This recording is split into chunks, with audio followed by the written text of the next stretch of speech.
This is what Israeli forces had declared a safe zone, one of the largest camps for displaced people in Rafah, struck by missiles in an attack by Israeli forces, killing dozens of people and injuring many more. Fires quickly spread through the cloth tents, and families sheltering there had little protection. Most of the bodies were charred and burned, while injured people lost limbs and suffered other injuries due to the use of potentially prohibited weapons that caused a massive fire which erupted.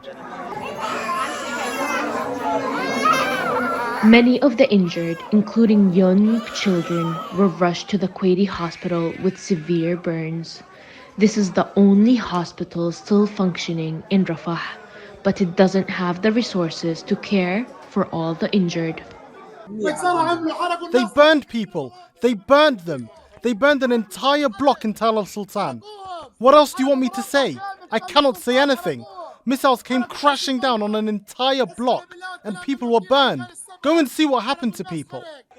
The attack comes after the International Court of Justice ruling on Friday, ordering Israel to stop its assault on Rafah, where hundreds of thousands of Palestinians are sheltering.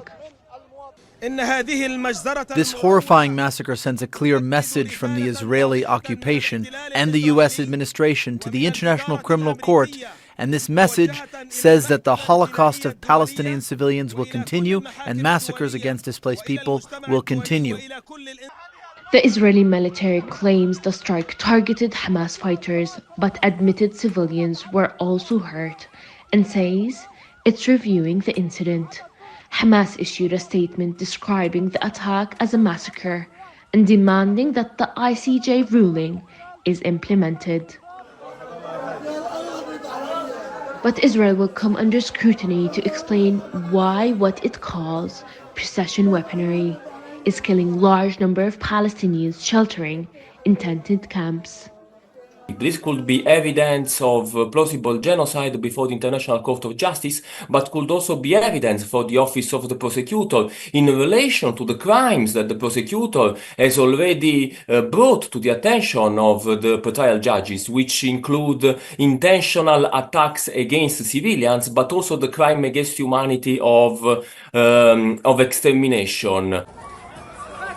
Israel has been warned repeatedly by the UN and its own allies that an assault on Rafah will result in a humanitarian disaster. None of that international pressure has so far stopped its attacks that are burning innocent Palestinians sheltering in their makeshift homes. Hind al-Khoudary, Deir el-Balah, Gaza, Palestine. Make sure to subscribe to our channel to get the latest news from Al Jazeera.